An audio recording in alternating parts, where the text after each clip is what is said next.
Hello, greetings Hi. everyone, and welcome to another edition of the Arlington Weekly News. I'm Craig Nolan. Thanks for joining us. Hello, everyone. I'm Daniel Pineda. My name's Adele Quo. And here we go with our, is this our second show? Our second show in February, our pre-Valentine's Day show, Yeah. post-Groundhog's Day show for 2018. Thanks That for joining groundhog us. gave us bad Puxatawny news. Phil did it to us again, 6 more weeks of winter. Oh, no. So get ready. Well, hopefully it'll be a mild winter. So far, it's been raining. Yes, well, we got some moisture that we needed. That's good. Look at that. Okay, our news and community bulletin board, Adele Quo, is here with another installment of It's easy being green. We're almost getting, we had We're that just so memorized. good. I think we have that memorized, don't we? CBB, our community bulletin board file, as I mentioned. Our reviewer, theater reviewer, Denise is here with a look at The Trial, News for Senior segment, and then Amit Brahmbhatt in an interview. And that's our show. But before we begin, social media time. Reminder from Senior Pineda. Absolutely, Mr. Nolan. You can watch the Arlington Weekly News on our YouTube channel. That's youtube.com/Arlington Weekly News and the number 1.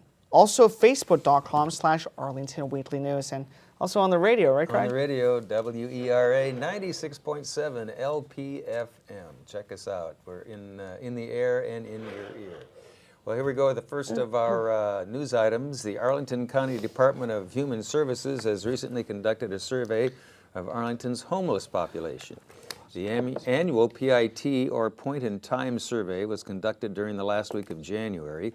It consisted of about 48 people out on the streets taking interviews, a mixture of county staff, nonprofit employees, and volunteers searching the county during the evening and nighttime hours to identify and count the number of homeless people here in Arlington. The search includes several known locations, libraries, abandoned buildings, sheltered alleyways, which provide at least some partial shelter from the elements and the weather. Interviews are conducted when possible with restaurant gift cards offered as incentive. The number of single homeless persons had decreased from 347 in 2010 to 147 in 2017. The decrease looks encouraging, although the reasons could be that they have obtained housing or migration or even death in some cases. The reasons are other than that are uncertain. The results of the 2018 survey will be announced this spring. Daniel.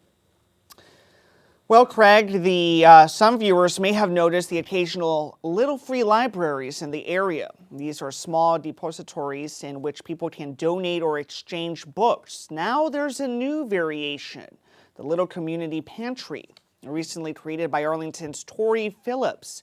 It's another small depository into which people can donate non-perishable food items along with hand warmers, packaged toothbrushes, and similar items. The current location is in Ballston at the Central United Methodist Church. Ms. Phillips monitors the pantry on a weekly basis. She's hoping to open other locations soon.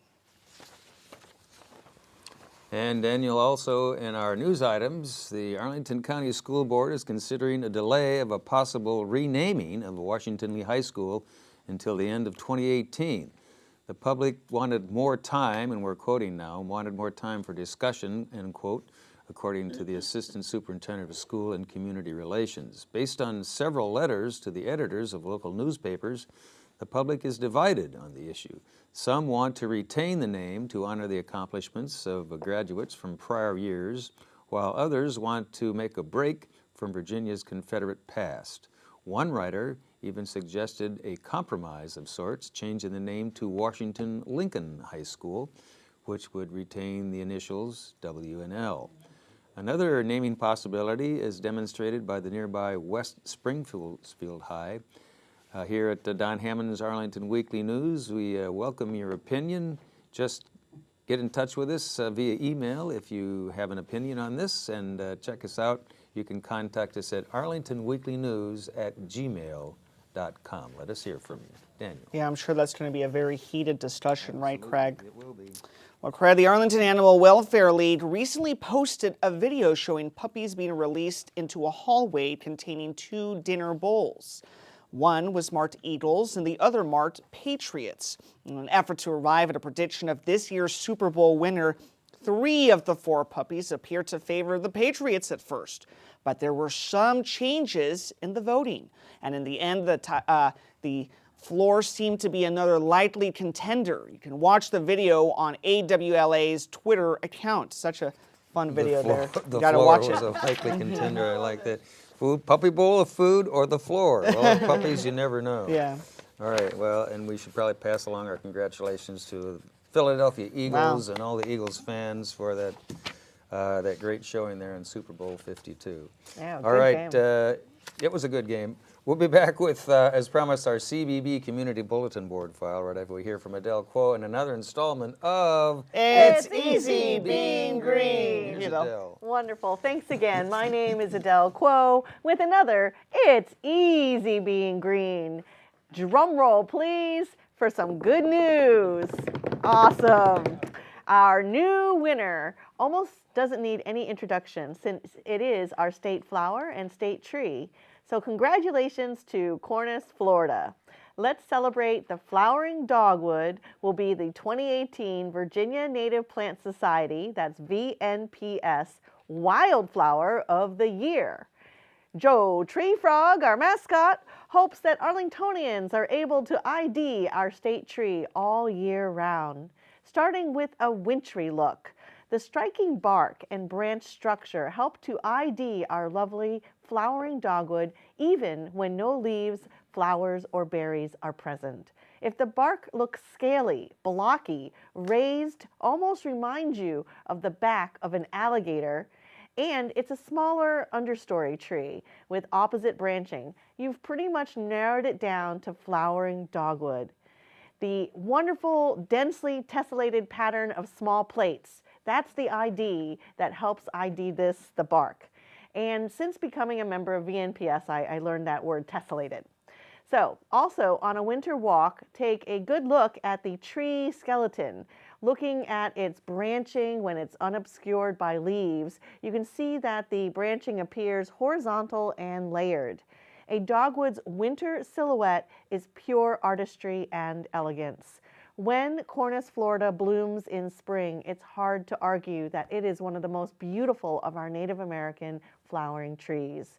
The white, pink, or red flowers on a dogwood are actually not true flowers at all, but bracts that attract pollinators toward the true flowers, which are the small yellow ones that are growing in a cluster at the center of the bracts. So regardless of the flower or the bract, the flowering dogwood remains a favorite in many Virginia yards and gardens from as far back as when Thomas Jefferson grew the flowering dogwood, or Cornice, Florida, at Monticello in the 1770s. After the stunning spring flower show, summer may be its quiet season, but its overall layered horizontal branching, attractive green foliage, and clean, tidy appearance offers wonderful Southern classic charm. The next feature to anticipate is delightful bright red berries that ripen in late September to early fall. But they don't often remain on the tree long since they are favorite food with our birds and squirrels. It is also among the first trees to show its fall color. The foliage turns brilliant oranges, red, scarlet, to a deep wine crimson, sometimes almost purple.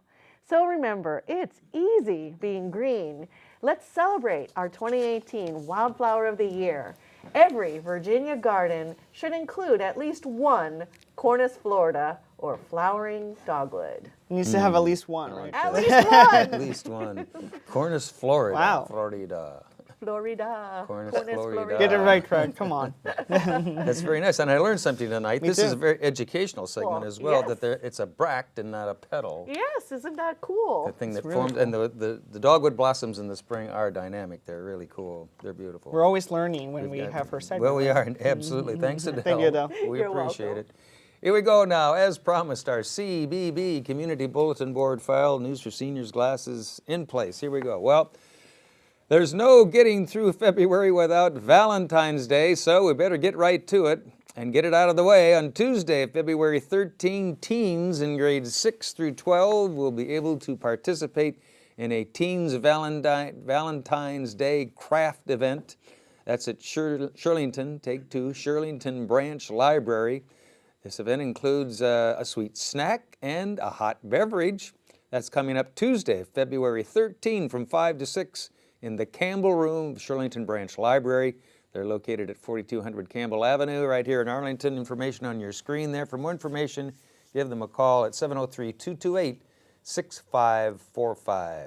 Daniel. All right, Craig, it's almost that time, right? Valentine's Day. Time. You had to get your Valentine's. Get that chocolate on. Get dinner ready. The flowers. The flowers, yeah. Well, it's tax time again, another thing, but local libraries are offering plenty of help. The Columbia Pike Branch Library is offering assistance at various times from now through April. The Central Library is also offering assistance with different hours for those unable to make it to the Columbia Pike sessions. Detailed scheduling information can be found by going to this website, library.arlingtonva.us/calendar/ and then selecting Financial Planning under Events. And also in our CBB file, well, are you looking forward to Fat Tuesday? Well, maybe it would help if we called it by its French name, Mardi Gras. This year's Clarendon Mardi Gras event consists of the parade, the much anticipated parade, followed by the 3rd annual Mardi Gras Ball. The parade will begin at the intersection of Wilson Boulevard and then run north up North Barton Street and then finish at North Irving Street. There'll be horses and dogs and floats and bands and decorated vehicles and marchers, weather permitting. The current forecast, that is, calls for partly cloudy skies with the daytime temperature reaching a high of about 50 degrees, not too bad for a Mardi Gras parade. The parade itself begins on Tuesday, February 13 at 7 in the evening, and it is a ticketed event, so to get your tickets, check out this information on your screen there. You can order your tickets by checking out the following website, https://clarendon.org/Mardi Gras/2017-Mardi-Gras-Ball tickets. Hope you got all that. And they probably have a phone number somewhere there, and you can give them a call. But Clarendon Mardi Gras Parade is coming up. Daniel. You know what I've noticed is we haven't had a tiny URL for some time. No right, tiny Craig? URL. Not this time. Not even a medium URL. There's no tiny URL. But that was a Nothing. long website. Google it. Well, Craig, finally, here's an event for older kids and adults from 6th grade and up. It's called Hamiltunes. It's a sing-along to the complete instrumental album from the Hamilton, an American musical. The event is officially licensed. Attendees are encouraged to wear their best revolutionary get-up, since there will also be a costume contest. It's scheduled. And get your pencils ready. Saturday, February the 17th from noon to 4 p.m. at the Central Library. That's located at 1015 North Quincy Street in Arlington, Virginia. You can register through the Arlington County website. This is an easier website, arlingtonva.libcal.com. Correct. All right, Daniel, and don't go away. Stick with us. News for Seniors is coming up right after we hear from our favorite reviewer, Denise Pringle, and her thoughts on The Trial. Here's Denise. With their current production of Franz Kafka's The Trial, Sonetic Theater includes dialogue and tones down the highly physical acrobatic movements they usually employ to tell a story. This is no sweeping novel or Shakespearean play. This story is a close-up look at a man who is arrested and tried for a crime that is never identified to him, and his dreadful journey through an illogical legal procedure. Director Pata Tishkurishvili recalls loving the juxtaposition of the surreal events of main character Joseph K's unexplained arrest with the clarity of realizing what was going to happen to him. Then he undertook the challenge of fabricating a Sonetic-esque version of the story. Shunan Chu's Joseph K. is portrayed as a human writer, but all of the other characters are portrayed as a varied group of insects. Invoking memories of Kafka's Metamorphosis, cockroaches arrest K. His neighbor is a moth, and there are a praying mantis, a wasp, a caterpillar, a spider, and more bugs thrown into the mix. Some aren't easily identified, like the blood-sucking lawyer who travels on an electric scooter and carries his own IV blood supply.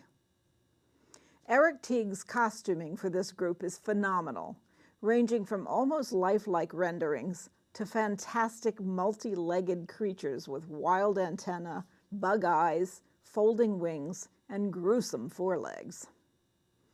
Choreographer Arina Tashkurishvili's focus is greatly changed for this production. We have become accustomed to her breathtaking physical and athletic dance moves. In the trial, she has focused on the skittering movements we associate with these lowly creatures. Scenic design by Daniel Pina and lighting by Brian Allard create and illuminate this massive hive of ruthless insects. Music by Konstantin Lortkipanadze is appropriately dissonant and eerie. Together they have created a fantasy world that completely captures your attention and makes you eager to look for the next imaginative detail, even if it is one that will make you shudder in revulsion. I am ambivalent on whether this production overwhelms Kafka's story, or if it finally gives it the totally bizarre look it needs to tell this tale of a senseless nightmare of traveling through a thoroughly illogic courtroom trial and outcome. See it at Cinetic Theater through February 18th, so that you can be the judge. I'm Denise Pringle. Now back to the news desk.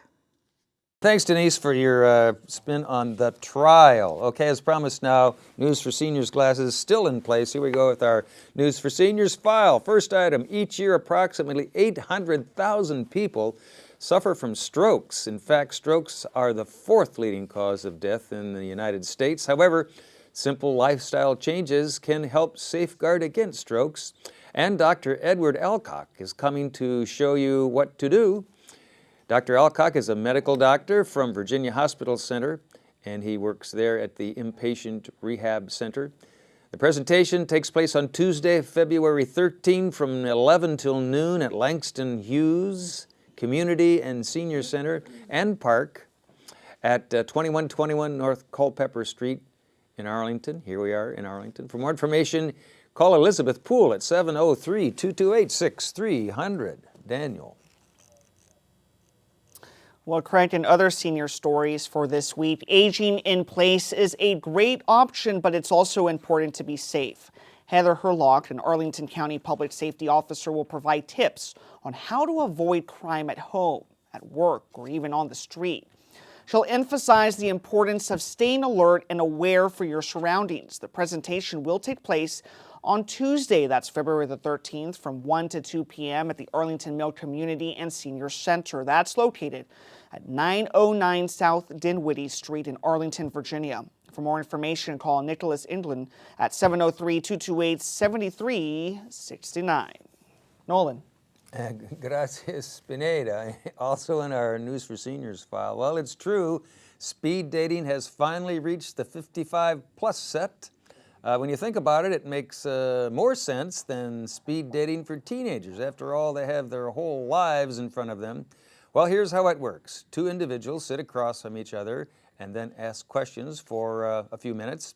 And then the bell rings and one of the rows shifts to the right and the other row shifts again, and they start all over with the questions again.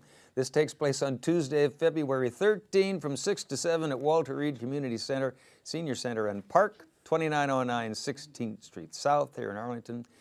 The organizers of this event would like to know if you're coming, so give them a call and talk to Leanne there. Her number should be on your screen there and in your ear now. It's 703-228-0955. Daniel. Nolan, that's Leanne Canute. Leanne. You can't get that one wrong. Oh. I'm joking, no. Leanne knows. Well, correct. When some people hear about seniors and rocking chairs, they expect a quiet evening. However, this time the rocking chairs are a grown-up garage band, and they'll be playing music from the 1950s, 60s, and you guessed it, the 1970s. You can dance, sing along, or just tap your toes, but make sure you wear the Valentine's Day colors of red, pink, or white. The show kicks off on Wednesday, that's February the 14th, from 12:30 to 2:30 p.m. at the Lee Community and Senior Center and Park. That's located at 5722 Lee Highway, You guessed it, Arlington, Virginia. For more information, call Adriana Carr. That's her number is 703-228-0555. And before we go to the roll-in, just a reminder, you can email us at arlingtonweeklynews@gmail.com. Please let us know if there's something you saw that you liked, or something that you saw that you didn't like, or something you didn't see that you want to see. Just let us know. We love to hear from you, as always. All right, like the name for Joe Tree Frog's compatriot down there. Where is Greenzilla tonight? I don't see him. Oh, yeah. here. Greenzilla. He took a break He already. took a break. I know. He's on assignment He's already. on assignment. But he has another Doesn't friend. even- Who's that? Well, doesn't that's even- our Dogwood friend. Dogwood. Oh, very Wood good. friend? I like that one. He doesn't even know if he has a name yet, and already he's on assignment. What's going on here? Okay. We're Greenzilla next We'll week. be back with bye-bye and sign-off right after we hear from Mr. Amit Brahmbhatt and his guest. Here's Amit. Hello viewers, today we have Dr. Avinash Patwardhan at our show. He is an MD with background in obstetrics and has been a professor at George Mason University College of Health and Human Services. He has been a researcher in the field of yoga for a long time, having practiced it for his entire life. Over the last couple of years, he has published 7 scholarly articles that discuss myriad of topics such as efficacy of yoga in disease control, yoga tourism industry, and its use in psychotherapy. Welcome, Dr. Avinash Patwardhan. We are honored to have you on AWN today. Thank you very much, Amit. It's my pleasure to be here. So tell us a little bit about your recent publications and your journey of writing these scholarly articles.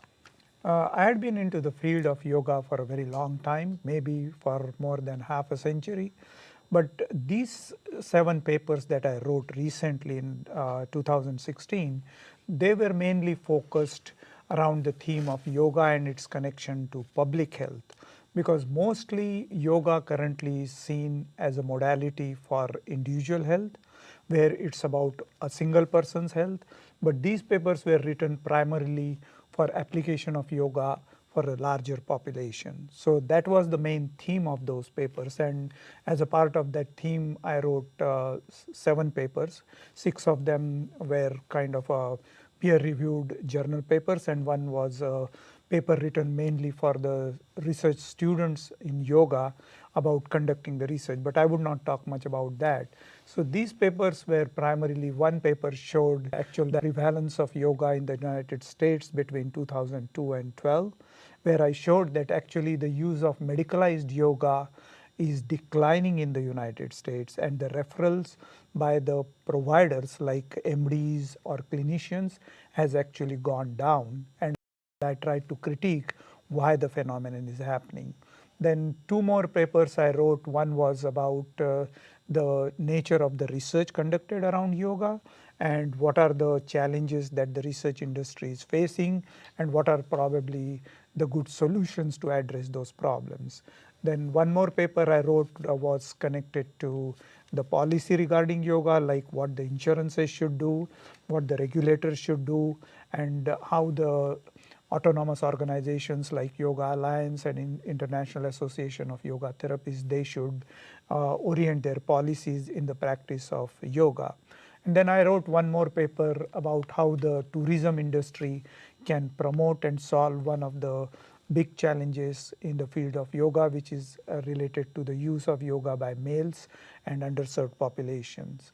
Then 1 paper I wrote about building a small theory of practice of yoga, because yoga research has a lot about mechanism of efficacy of yoga, but there is not really a cogent theory of yoga, and I proposed a hypothesis which might comment on that. And then in the last paper I talked about how probably yoga can be used in conjunction with psychotherapy related to a couple of mental health and stress management issues. Mm-hmm.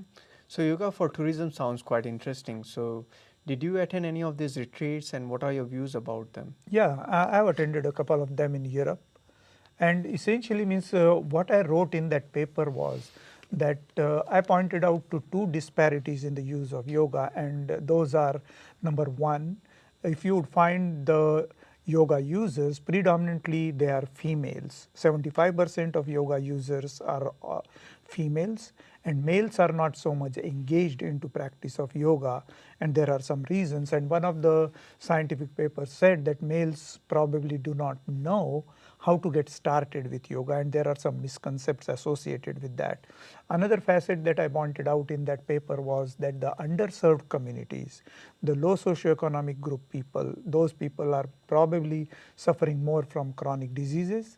They are not engaged. So I propose that yoga tourism industry should create a pull mechanism by which already those females who are attending yoga tourism, they should actually be provided incentives to rope in their male partners, so that that would be a kind of a segue to induce males to practice yoga. And then in Europe it is very common, the concept of social tourism, where the non-profit organizations and governments actually sponsor the tourism for underserved and low socioeconomic group populations. So I propose that that mechanism should be used so that those people who cannot afford directly yoga retreats, they can afford it. And how do you propose yoga could be used for psychotherapy? Well, yoga and psychotherapy is, in a way, it's a good match because both address the meditation and mental health part of the equation. However, there are some challenges, and those challenges are that at fundamental level, yoga philosophy and psychotherapy philosophies are different, because psychotherapies assume ego and I concept of ego, whereas yoga negate that. Therefore, this challenge needs to be resolved, but at the end, probably they profess the same thing. But the most important challenge for merging and integrating yoga therapy and psychotherapy is that the yoga providers are not enough trained for that, and the yoga facilities don't have that kind of infrastructure. And if they can work around that, then probably these two modalities can be merged. That sounds pretty interesting. So we have seen that a lot of people go to these retreats to feel good, and then basically in future it might be that they might be use a yoga vacation instead of going to a psychotherapist. So it's a pretty interesting research. Our viewers may like to get in touch with you. So how can they contact you? Well, I have my website www.aviyoga.com, and there is an email which they can use to get in touch with me. Great. Thank you so much for coming to our studio, and thank you viewers for watching our show. Now back to the news desk. In sad news, the DC metropolitan area tennis community lost a great friend. One of my best friends and a father figure, Ravi Shankar, passed away on Sunday. He was 49 years old. He's survived by his wife, Dita Shankar, and two children, Jatin and Rachel. He was owner of a tennis shop called Tennis Zone in DC, where I had the chance to work with him for 4 years. I just want to tell Ravi that I love you so much and that you're really going to be missed by so many people. And tomorrow is his funeral, and just wanted to say that I will always have your back and I love you so much. All right, Daniel, thanks. And thanks to all of you for watching this edition of the Arlington Weekly News. Next week, if you're there, we'll be here and we'll try it all again. Have a safe week. Bye-bye.